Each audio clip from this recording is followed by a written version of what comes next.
Item ಯಾವುದೇ ಇರಲಿ try ಮಾಡಿ ಆಚಿ ಚಿಕನ್ ಮಸಾಲಾ. ಆಚಿ ಚಿಕನ್ ಮಸಾಲಾ.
ನೋಡಿ, ಸಾಕಷ್ಟು ಕುತೂಹಲ ಮೂಡಿಸಿದಂತಹ ವಿಚಾರ ಇದು.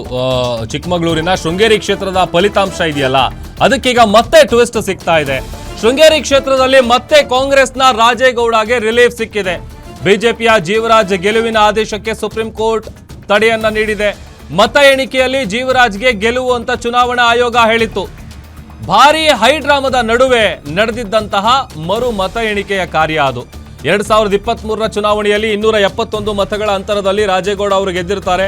ಆ ಗೆಲುವನ್ನ ಪ್ರಶ್ನೆ ಮಾಡಿ ಅಂಚೆ ಮತಗಳ ಎಣಿಕೆಯಲ್ಲಿ ಲೋಪ ಆಗಿದೆ ಅನ್ನುವಂತ ಆರೋಪವನ್ನ ಜೀವರಾಜ್ ಮಾಡಿದ್ರು. ಬಳಿಕ ಸುಪ್ರೀಂ ಸಲಹೆಯ ಪ್ರಕಾರ ಶೃಂಗೇರಿ ಕ್ಷೇತ್ರದಲ್ಲಿ ಮರು ಮತ ಎಣಿಕೆಯ ಕಾರ್ಯ ನಡೆದಿತ್ತು. ನಂತರ 52 ಮತಗಳ ಅಂತರದಿಂದ ಜೀವರಾಜ್ ಅವರು ಗೆಲುವನ್ನ ದಾಖಲಿಸಿದ್ರು. ಚುನಾವಣಾ ಆಯೋಗದ ಆದೇಶವನ್ನ ಪ್ರಶ್ನಿಸಿ ಈಗ ರಾಜೇಗೌಡ ಅವರು ಸುಪ್ರೀಂ ಹೋಗಿದ್ರು. ಈಗ ಜೀವರಾಜ್ ಗೆಲುವಿನ ಆದೇಶಕ್ಕೆ ಸ್ಟೇ ಅನ್ನ ಕೊಟ್ಟಿದೆ ಸುಪ್ರೀಂ ಕೋರ್ಟ್. ಮರು ಎಣಿಕೆ ಬಳಿಕ ಗೆಲುವು ಸಾಧಿಸಿ ಪ್ರಮಾಣ ವಚನವನ್ನು ಕೂಡ ಸ್ವೀಕರಿಸಿದ್ರು ಜೀವರಾಜ್ ಅವರು. ವಿಧಾನಸೌಧಕ್ಕೆ ತೆರಳಿ ಸ್ಪೀಕರ್ ಬಳಿ ಪ್ರಮಾಣ ವಚನ ಸ್ವೀಕಾರ ಮಾಡಿದ್ರು. ಪ್ರಮಾಣ ವಚನ ಸ್ವೀಕರಿಸಿ 1 ವಾರದಲ್ಲೇ ಈಗ ಜೀವರಾಜ್ಗೆ ಮತ್ತೆ ಶಾಕ್ ಎದುರಾಗಿದೆ. ಯಾಕಂತಂದ್ರೆ ಇನ್ನೂ ಕೂಡ ಫಲಿತಾಂಶನೇ ಹೊರಬಿದ್ದಿರಲಿಲ್ಲ. ಆಲ್ರೆಡಿ ಕಾಂಗ್ರೆಸ್ನ ರಾಜೇಗೌಡರು, ಕಾಂಗ್ರೆಸ್ನ ಕಾರ್ಯಕರ್ತರು ಎಲ್ಲರೂ ಕೂಡ ಸೆಲೆಬ್ರೇಷನ್ ಮಾಡಿದ್ರು. ಅದಾದ್ಮೇಲೆ ಇಲ್ಲ ಬಿಜೆಪಿಯ ಜೀವರಾಜ್ ಅವ್ರು ಗೆದ್ದಿದ್ದಾರೆ ಅಂತೇಳಿ ಗೊತ್ತಾಯಿತು. ಸೊ ಅಲ್ಲಿಗೆ ಇದು ನ್ಯಾಯಕ್ಕೆ ಸಿಕ್ಕಿರುವಂತಹ ಗೆಲುವು ಅಂತೇಳಿ ಬಿಜೆಪಿ ನಾಯಕರು ಕೂಡ ಅದಕ್ಕೆ ಸಂಬಂಧಪಟ್ಟಂತೆ ಪ್ರತಿಕ್ರಿಯೆಗಳನ್ನು ಕೊಡ್ತಾ ಇದ್ರು. ಯಾಕಂತಂದರೆ ಭಾಳ ಟ್ವಿಸ್ಟ್ಗಳನ್ನು ಪಡ್ಕೊಂಡಿತ್ತು. ಬಿಕಾಸ್ ಇನ್ನೂ ಕೂಡ ಮರು ಮತ ಎಣಿಕೆ ಕಾರ್ಯ ನಡೆಯುವಂಥ ಸಂದರ್ಭದಲ್ಲಿ ಸಾಕಷ್ಟು ಆರೋಪಗಳನ್ನು ಮಾಡಿ ಏನು ಕೋರ್ಟ್ ಕದ ತಟ್ಟಿದ್ರು. ಅಲ್ಲಿ ಮರು ಮತ ಎಣಿಕೆ ಕಾರ್ಯ ಆಗಬೇಕು ಅನ್ನುವಂಥ ಆದೇಶವನ್ನು ಕೋರ್ಟ್ ನೀಡಿತ್ತು. ಅದರ ಪ್ರಕಾರ ಮರು ಮತ ಎಣಿಕೆ ಕಾರ್ಯ ನಡೆಸಿದಂಥ ಸಂದರ್ಭದಲ್ಲಿ ಆಗಲೂ ಕೂಡ ಸಾಕಷ್ಟು ಹೈಡ್ರಾಮಗಳಿಗೆ ಸಾಕ್ಷಿಯಾಗಿತ್ತು. ಅದೇನು ಮತ ಎಣಿಕೆ ಕಾರ್ಯ ಆಗ್ತಾ ಇತ್ತಲ್ಲ ಆ ಭಾಗದಲ್ಲಿ ಒಂದು ಕಡೆ ಇಡೀ ದಿನ ಫಲಿತಾಂಶ ಹೊರಬರೋದಕ್ಕೆ ಮುಂಚೆನೇ ಕಾಂಗ್ರೆಸ್ನ ಕಾರ್ಯಕರ್ತರೆಲ್ಲರೂ ಕೂಡ ಕುಣಿದು ಕುಪ್ಪಳಿಸಿದ್ರು. ಅದಾದಮೇಲೆ ಟ್ವಿಸ್ಟ್ ಸಿಕ್ತು ನೋಡಿ. ಬಿಜೆಪಿಯ ಜೀವರಾಜ್ ಅವರು ಗೆಲ್ತಾರೆ. ಅದಾದಮೇಲೆ ಮತ್ತೆ ಬಿಜೆಪಿ ಕಾಂಗ್ರೆಸ್ ವಿರುದ್ಧ ಮುಗಿಬೀಳುತ್ತೆ. ಆಮೇಲೆ ಇದಕ್ಕೆ ಸಂಬಂಧಪಟ್ಟಂತೆ ಎಲ್ಲ ರಾಜಕೀಯ ನಾಯಕರು ಕೂಡ ಮಾತನಾಡ್ತಾರೆ. ಒಂದು ದೊಡ್ಡ ಮಟ್ಟದಲ್ಲಿ ಏನೋ ಕ್ರೈಮ್ ಆಗಿದೆ ಅಂತೇಳಿ ಸ್ವತಃ DCM DK ಶಿವಕುಮಾರ್ ಅವರು ಕೂಡ ಈ ವಿಚಾರವಾಗಿ ಮಾತನಾಡಿದರು. ಬಟ್ ಈಗ ಬಿಜೆಪಿಯ ಜೀವರಾಜ್ ಗೆಲುವಿನ ಆದೇಶಕ್ಕೆ ಸುಪ್ರೀಂ ಕೋರ್ಟ್ ಬ್ರೇಕನ್ನು ಹಾಕಿದೆ. ಮತ ಎಣಿಕೆಯಲ್ಲಿ ಅವರು ಗೆಲುವನ್ನು ಸಾಧಿಸಿದ್ದಾರೆ ಅಂತ ಚುನಾವಣಾ ಆಯೋಗ ಹೇಳಿತ್ತು. ಆಮೇಲೆ ಸಾಕಷ್ಟು ಹೈಡ್ರಾಮಕ್ಕೂ ಕೂಡ ಸಾಕ್ಷಿಯಾಗಿತ್ತು. 2023ರ ಚುನಾವಣೆ ಸಂದರ್ಭದಲ್ಲಿ ಏನು 271 ಮತವನ್ನು ಪಡೆದು ಗೆದ್ದಿದ್ರಲ್ಲ, ಆಗ ಈ ಗೆಲುವನ್ನು ಪ್ರಶ್ನೆ ಮಾಡಿ ಅಂಚೆ ಮತಗಳ ಮರು ಎಣಿಕೆ ಆಗಬೇಕು ಅನ್ನುವಂಥ ಒಂದು ಮನವಿಯನ್ನು ಮಾಡಿಕೊಂಡಿದ್ದು. ಅದರ ಜೊತೆಗೆ ಸಾಕಷ್ಟು ಆರೋಪಗಳನ್ನು ಕೂಡ ಮಾಡಿದರು. ಆ್ಯಂಡ್ ಇನ್ಫ್ಯಾಕ್ಟ್ ಮೊನ್ನೆ ಕಳೆದ ವಾರ ಮರು ಮತ ಎಣಿಕೆ ಕಾರ್ಯ ನಡೆಯುವಂಥ ಸಂದರ್ಭದಲ್ಲೂ ಕೂಡ ಸಾಕಷ್ಟು ಹೈಡ್ರಾಮಗಳಿಗೆ ಸಾಕ್ಷಿಯಾಗಿತ್ತು. ಅದೆಲ್ಲ ಆದ ನಂತರದಲ್ಲಿ ಈಗ ಜೀವರಾಜ್ ಅವರ ಗೆಲುವಿನ ಆದೇಶಕ್ಕೆ ಕೋರ್ಟ್ ಸ್ಟೇಯನ್ನು ನೀಡಿದೆ, ಅಂದರೆ ತಡೆಯನ್ನು ನೀಡಿದೆ. ವಿಧಾನಸೌಧಕ್ಕೆ ತೆರಳಿ ಸ್ಪೀಕರ್ ಅವರ ಬಳಿ ಪ್ರಮಾಣ ವಚನವನ್ನು ಕೂಡ ಸ್ವೀಕಾರ ಮಾಡಿದರು ಬಿಜೆಪಿಯ ಜೀವರಾಜ್ ಅವರು. ಆಮೇಲೆ ಇದು ಸತ್ಯಕ್ಕೆ ಸಿಕ್ಕಿರುವಂಥ ಜಯ ಅಂಥೇಳಿ ಬಿಜೆಪಿಯ ಲೀಡರ್ಸ್ಗಳು ಕೂಡ ಅದ್ರ ಬಗ್ಗೆ ಮಾತನಾಡ್ತಾ ಇದ್ರು. ಬಟ್ ಕಾಂಗ್ರೆಸ್ನ ನಾಯಕರು ಕೂಡ ಇಲ್ಲ, ಅಲ್ಲೇನೋ ಗೋಲ್ಮಾಲ್ ಆಗಿದೆ, ಸಮಥಿಂಗ್ ಏನೋ ನಡೆದಿದೆ, ಇದ್ರ ಬಗ್ಗೆ ತನಿಖೆ ಆಗಬೇಕು, ದೊಡ್ಡ ಮಟ್ಟದಲ್ಲಿ ಕ್ರೈಮ್ ನಡೆದಿದೆ ಅಂತೇಳಿ ಸ್ವತಃ DK ಶಿವಕುಮಾರ್ ಅವರು ಕೂಡ ವಿಚಾರವಾಗಿ ಮಾತನಾಡಿದರು.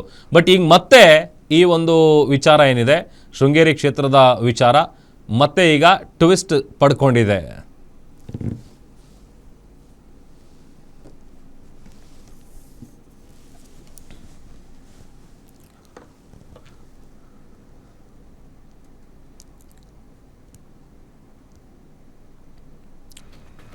ಒಂದಷ್ಟು ಡೀಟೇಲ್ಸ್ ಕೊಡ್ತಾರೆ ನಮ್ಮ ಪ್ರತಿನಿಧಿ ಭರತ್ ಲೈವ್ ಜಾಯ್ನ್ ಆಗ್ತಾ ಇದ್ದಾರೆ. ಭರತ್, ಸಾಕಷ್ಟು ಹೈಡ್ರಾಮಾಗಳಿಗೆ ಕಾರಣ ಆಗಿತ್ತು, ಜೊತೆಗೆ ಸಾಕಷ್ಟು ವಿಚಾರಗಳಿಗೆ ಸಂಬಂಧಪಟ್ಟಂತೆ ಈ ಒಂದು ಮರು ಮತ ಎಣಿಕೆಯ ಕಾರ್ಯ ಕುತೂಹಲ ಕೂಡ ಮೂಡಿಸಿತ್ತು. ಬಟ್ ಈಗ ಎಗೇನ್ ಮತ್ತೆ ಗೆದ್ದು ಪ್ರಮಾಣ ವಚನ ಸ್ವೀಕಾರ ಮಾಡಿದ ನಂತರದಲ್ಲಿ ಮತ್ತೆ ಶಾಕ್ ಎದುರಾಗಿದೆಯಲ್ಲ, ಡೀಟೇಲ್ಸ್ ಕೊಡ್ತಾ ಹೋಗೋದಾದ್ರೆ.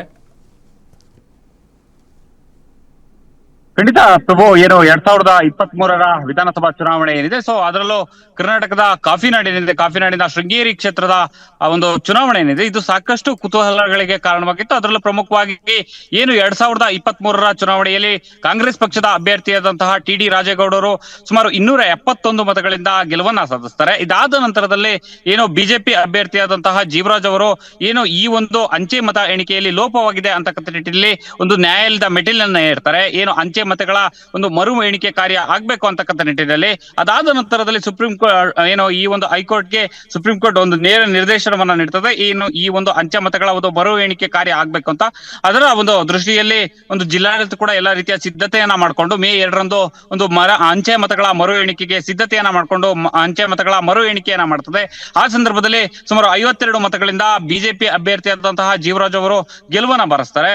ಅದಾದ ನಂತರದಲ್ಲಿ ಮತ್ತೆ ಈ ಒಂದು ವಿಧಾನಸಭಾ ಕ್ಷೇತ್ರದ ಚುನಾವಣೆ ಮತ್ತಷ್ಟು ಟ್ವಿಸ್ಟ್ ಗಳನ್ನ ಪಡೆದುಕೊಳ್ಳುತ್ತೆ. ಮತ್ತೆ ಈ ಒಂದು ಸಂದರ್ಭದಲ್ಲಿ ಏನು ಮರು ಎಣಿಕೆ ಮಾಡ್ತಕ್ಕಂಥ ಸಂದರ್ಭದಲ್ಲಿ ಸ್ಟ್ರಾಂಗ್ ರೂಮ್ ನಲ್ಲಿದ್ದಂತಹ ಮತಪೆಟ್ಟಿಗೆಗಳನ್ನ ತರುವಂತಹ ಸಂದರ್ಭದಲ್ಲಿ ಆ ಒಂದು ಕಾಂಗ್ರೆಸ್ನ ಅಭ್ಯರ್ಥಿಯಾದಂತಹ ರಾಜೇಗೌಡರು ಒಂದು ಗಂಭೀರ ಆರೋಪವನ್ನ ಮಾಡ್ತಾರೆ. ಮತ್ತೊಂದು ಕಡೆಯಲ್ಲಿ ಲಿಖಿತವಾದ ಒಂದು ದೂರನ್ನು ಕೂಡ ಕೊಡ್ತಾರೆ ಚುನಾವಣಾ ಆಯೋಗಕ್ಕೆ. ಏನು ಮತಗಳ ಟ್ಯಾಂಪರಿಂಗ್ ಆಗಿದೆ ಅಂತಕ್ಕಂಥ ವಿಚಾರವನ್ನ ನೀಡ್ತಾರೆ. ಅದಾದ ನಂತರದಲ್ಲಿ ಹೈಕೋರ್ಟ್ ಮೆಟ್ಟಿಲನ್ನ ಇರ್ತಾರೆ. ಆ ಸಂದರ್ಭದಲ್ಲಿ ಹೈಕೋರ್ಟ್ ಕೂಡ ಕೆಲವೊಂದು ಪ್ರಶ್ನೆಗಳ ಮುಂದೆ ಇಟ್ಟಿತ್ತು. ಯಾವ ಕಾರಣಕ್ಕಾಗಿ ಈ ಒಂದು FIR ನ ಮಾಡಿದಿರಿ, ಸೊ ಈ ಒಂದು FIR ನಲ್ಲಿ ಯಾವುದೇ ರೀತಿಯ ಅಂಶಗಳಿಲ್ಲ ಅಂತಕ್ಕಂಥ ಒಂದು ಅಂಶಗಳನ್ನ ಉಲ್ಲೇಖ ಮಾಡ್ತದೆ. ಅದಾದ ನಂತರದಲ್ಲಿ ಚುನಾವಣಾ ಆಯೋಗಕ್ಕೆ ದೂರನ್ನ ಕೊಡ್ತಾರೆ. ಅದಾದ ನಂತರದಲ್ಲಿ ಸುಪ್ರೀಂ ಕೋರ್ಟ್ ನ ಮೆಟ್ಟಿಲನ್ನು ಕೂಡ ಹೇರ್ತಾರೆ. ಇದೀಗ ಸುಪ್ರೀಂ ಕೋರ್ಟ್ ನಲ್ಲಿ ಒಂದು ಮಹತ್ವದ ಆದೇಶವನ್ನ ಹೊರಡಿಸಲಾಗಿದೆ ಅಂತಕ್ಕಂಥ ಒಂದು ಮಾಹಿತಿ ಕೂಡ ಲಭ್ಯವಾಗ್ತಿದೆ. ಏನು ಪ್ರಮುಖವಾಗಿ ಈ ಹಿಂದೆ ಏನು 271 ಮತಗಳಿಂದ ಮುನ್ನಡೆಯಲ್ಲಿ ಗೆಲುವನ್ನ ಸಾಧಿಸಿದ್ದಂತಹ ರಾಜೇಗೌಡರ ಶಾಸಕ ಸದಸ್ಯ ಸ್ಥಾನವನ್ನ ಮುಂದುವರಿಸಬೇಕು ಅಂತಕ್ಕಂಥ ಒಂದು ಆದೇಶವನ್ನ ಹೊರಡಿಸಿದೆ ಅಂತಕ್ಕಂಥ ಒಂದು ಮಾಹಿತಿ ಕೂಡ ಇದೀಗ ಲಭ್ಯವಾಗ್ತಿರುವಂತದ್ದು. ಮತ್ತೊಂದು ಕಡೆಯಲ್ಲಿ ಗಮನಿಸಬೇಕಾಗ್ತದೆ, ಈ ಒಂದು 2023ರ ಚುನಾವಣೆ ಏನಿದೆ ಇದು ಸಾಕಷ್ಟು ಕುತೂಹಲಗಳಿಗೆ ಕಾರಣವಾಗಿತ್ತು. ಮತ್ತೊಂದು ಕಡೆಯಲ್ಲಿ ದಿನಕ್ಕೊಂದು ಟ್ವಿಸ್ಟ್ ಗಳನ್ನ ಪಡೆದುಕೊಳ್ತಿತ್ತು. ಮತ್ತೊಂದು ಕಡೆಯಲ್ಲಿ ಕಡೆಯಲ್ಲಿ ಮೊದಲ ಹಂತದ ಒಂದು ಮರು ಎಣಿಕೆ ಆಗುತ್ತೆ. ಅದಾದ ನಂತರದಲ್ಲಿ ಮರು ಎಣಿಕೆ ಮಾಡ್ತಾರೆ. ಅದಾದ ನಂತರದಲ್ಲಿ ಸರ್ವ ಪಕ್ಷಗಳನ್ನ ಸ್ಥಳೀಯರು ಅಂದ್ರೆ ಏನು ಕ್ಷೇತ್ರದ ಜನರು ಆಣೆ ಪ್ರಮಾಣಕ್ಕೆ 2 ದೇವಾಲಯಗಳ ಮುಂಭಾಗಕ್ಕೆ ಕರೆತರ್ತಾರೆ. ಆ ಸಂದರ್ಭದಲ್ಲಿ ಬಿಜೆಪಿಯ ಒಂದು ಟೇಬಲ್ ಏಜೆಂಟರು ಮತ್ತು ಕಾಂಗ್ರೆಸ್ನ ಟೇಬಲ್ ಏಜೆಂಟರು ನೇರವಾಗಿ ತೆರಳಿ ಒಂದು ಗಬ್ಬಾಣೆಯ ಭೂತರಾಯ ಸ್ವಾಮಿ ದೇವಾಲಯದ ಮುಂಭಾಗದಲ್ಲಿ ಒಂದು ಆಣೆ ಪ್ರಮಾಣವನ್ನ ಮಾಡ್ತಾರೆ. ಅದಾದ ನಂತರದಲ್ಲಿ ಧರ್ಮಸ್ಥಳದ ಮೆಟ್ಟಿಲನ್ನು ಕೂಡ ಏರ್ತದೆ ಈ ಒಂದು ಆಣೆ ಪ್ರಮಾಣ. ಅದಾದ ನಂತರದಲ್ಲಿ ಇದೀಗ ಈ ರೀತಿಯಾದಂತಹ ಒಂದು ಬೆಳವಣಿಗೆ ಆಗಿರ್ತಕ್ಕಂಥದ್ದು. ಮತ್ತೊಂದು ಕಡೆಯಲ್ಲಿ ಇನ್ನೂ ಕೂಡ ಕುತೂಹಲಕಾರಿಯಾಗಿರ್ತಕ್ಕಂಥ ಪ್ರಮುಖವಾಗಿ ಈ ಒಂದು ಸುಪ್ರೀಂ ಕೋರ್ಟ್ ಏನು ಆದೇಶವನ್ನು ಹೊರಡಿಸಿದೆ ಆ ಒಂದು ಆದೇಶದ ಪ್ರತಿ ಒಂದು ರಾಜೇಗೌಡರ ಕೈ ಸೇರ್ಬೇಕಾಗ್ತದೆ. ಮತ್ತೊಂದು ಕಡೆಯಲ್ಲಿ ಸಾಕಷ್ಟು ಗೊಂದಲಕ್ಕೆ ಕಾರಣ ಆಗ್ತಿರೋದು ಅಂತಂದ್ರೆ, ಒಂದ್ ಕಡೆಯಲ್ಲಿ ಚುನಾವಣಾ ಆಯೋಗ ಮತ್ತು ಏನು ಚುನಾವಣಾಧಿಕಾರಿಗಳು ಒಂದು ಸರ್ಟಿಫಿಕೇಟ್ ಅನ್ನ ನೀಡ್ತಾರೆ. ಈ ಒಂದು ಸರ್ಟಿಫಿಕೇಟ್ ನೀಡಿದ ನಂತರ ಕೂಡ ಇದು ಹೇಗೆ ಆಗ್ತದೆ ಅಂತಕ್ಕಂಥ ಗಂಭೀರವಾದಂತಹ ಒಂದು ಪ್ರಶ್ನೆ ಕೂಡ ಜನರಲ್ಲಿ ಎದ್ದಿರ್ತಕ್ಕಂಥದ್ದು. ಮತ್ತೊಂದು ಕಡೆಯಲ್ಲಿ ಈಗ ಈ ವಿಚಾರಕ್ಕೆ ಸಂಬಂಧಪಟ್ಟಂತೆ ಮುಂದಿನ ಹಂತದ ಯಾವ ರೀತಿಯ ಬೆಳವಣಿಗೆಗಳು ಆಗ್ತದೆ ಅಂತಕ್ಕಂಥ ದೃಷ್ಟಿಯಲ್ಲಿ ಕಾದ್ ನೋಡ್ಬೇಕಾಗಿದೆ ಪ್ರಭು. ಭರತ್, ಅಲ್ಲಿಗೆ ಅಂಚೆ ಮತ ವಿವಾದ ಇಲ್ಲಿಗೆ ನಿಲ್ಲೋ ತರ ಏನ್ ಕಾಣಿಸ್ತಾ ಇಲ್ಲ, ಇನ್ನೂ ಕೂಡ ಲ್ಯಾಗ್ ಆಗತ್ತೆ ಅಂತ ಅನ್ನಿಸ್ತಾ ಇದೆ.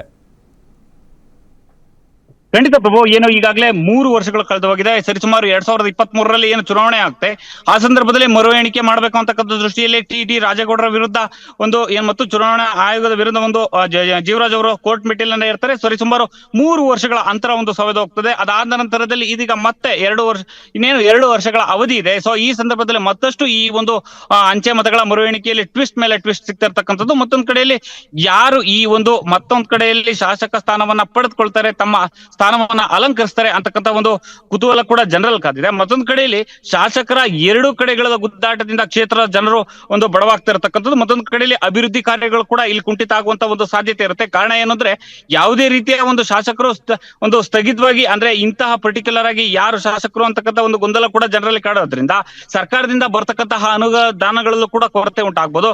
ಹಾಗಾಗಿ ಕ್ಷೇತ್ರದ ಜನರು ಸಾಕಷ್ಟು ಈಗ ಕುತೂಹಲಕ್ಕೆ ಈಡಾಗಿರ್ತಕ್ಕಂಥದ್ದು. ಮತ್ತೊಂದು ಕಡೆಯಲ್ಲಿ ಯಾರು ಮತ್ತೊಮ್ಮೆ ಅಲಂಕರಿಸ್ತಾರೆ ಅಂತ ಕಾರಣ ಏನು ಅಂತಂದ್ರೆ ಮೊದಲ ಬಾರಿಗೆ ರಾಜೇಗೌಡರಿಗೆ ಒಂದು ಶಾಸಕ ಸ್ಥಾನ ಸಿಗುತ್ತೆ. ಅದಾದ ನಂತರ 52 ಮತಗಳಲ್ಲಿ ಜೀವರಾಜ್ ತಮ್ಮ ಸ್ಥಾನವನ್ನ ಅಲಂಕರಿಸ್ತಾರೆ. ಅದಾದ ಕೆಲವೇ ದಿನಗಳಲ್ಲಿ ಮತ್ತೆ ಈಗ ಸುಪ್ರೀಂ ಕೋರ್ಟ್ ಆರ್ಡರ್ ಬರುತ್ತೆ. ಇದೀಗ ಶಾಸಕ ಸ್ಥಾನವನ್ನ ಮುಂದುವರಿಸಿ ಅಂತಕ್ಕಂಥ ಒಂದು ಆರ್ಡರ್ ಹಿನ್ನೆಲೆಯಲ್ಲಿ ರಾಜೇಗೌಡರು ಮತ್ತೆ ತಮ್ಮ ಸ್ಥಾನವನ್ನ ಅಲಂಕರಿಸ್ತಾರೆ. ಮತ್ತೆ ಜೀವರಾಜ್ ಅವರು ಮತ್ತೆ ಕೋರ್ಟ್ ಅನ್ನ ಮೆಟ್ಟಿಲಿರುವಂತಹ ಒಂದು ಸಾಧ್ಯತೆ ಇರುತ್ತೆ. ಮತ್ತೊಂದು ಕಡೆಯಲ್ಲಿ ಈ ಒಂದು ಏನು ಸುಪ್ರೀಂ ಕೋರ್ಟ್ ಆದೇಶವನ್ನ ಪ್ರಶ್ನಿಸಿ ಮತ್ತೆ ರಿಟ್ ಅರ್ಜಿಯನ್ನ ಸಲ್ಲಿಸುವಂತ ಒಂದು ಸಾಧ್ಯತೆಗಳಿರುತ್ತೆ. ಈ ಒಂದು ರಿಟ್ ಅರ್ಜಿಗಳು ವಿಚಾರಣೆಗೆ ಬಂದಂತ ಸಂದರ್ಭದಲ್ಲಿ ಇದು 2 ವರ್ಷಗಳ ಅವಧಿಯಲ್ಲಿ ಇದು ಈ ರೀತಿಯಾಗಿ ಲ್ಯಾಗ್ ಆಗ್ತಾ ಮುಂದೆ ಹೋಗುವಂತ ಒಂದು ಸಾಧ್ಯತೆಗಳು ಹೆಚ್ಚಿರ್ತಕ್ಕಂಥದ್ದು ಪ್ರಭು. ಥ್ಯಾಂಕ್ ಯು ಭರತ್ ನಿಮ್ಮೆಲ್ಲ ಡೀಟೇಲ್ಸ್ಗಾಗಿ.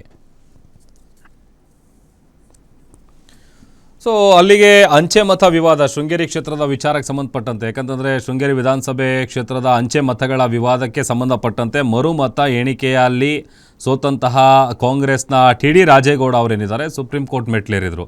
ಆಮೇಲೆ ಈ ಹಿಂದೆ ಅವರು ಏನು ಆರೋಪಗಳು ಮಾಡಿದ್ರಲ್ಲ, ಅಲ್ಲಿ ಈ ಥರದ್ದೆಲ್ಲ ಒಂದಷ್ಟು ಗೋಲ್ಮಾಲ್ ಆಗಿದೆ, ಜೊತೆಗೆ ಸಾಕಷ್ಟು ಆರೋಪಗಳನ್ನು ಮಾಡಿದರು. ಅಲ್ಲಿ ಈಗ 3 ವರ್ಷ ಆಯಿತು, ಇನ್ನೇನು 2 ವರ್ಷ ಉಳಿದಿರೋದು. ಬಟ್ ಈ ಅಂಚೆ ಮತ ವಿವಾದ ಇನ್ನೂ ಕೂಡ ಡ್ರ್ಯಾಗ್ ಆಗುವಂಥ ಲಕ್ಷಣಗಳು ಮೇಲ್ನೋಟಕ್ಕೆ ಕ್ಲಿಯರ್ ಆಗಿ ಗೊತ್ತಾಗ್ತಾ ಇದೆ. 2023ರ ವಿಧಾನಸಭಾ ಚುನಾವಣೆ ಸಂದರ್ಭದಲ್ಲಿ ಕಾಂಗ್ರೆಸ್ನ ರಾಜೇಗೌಡ ಅವರು ಗೆಲುವನ್ನು ದಾಖಲಿಸಿರ್ತಾರೆ.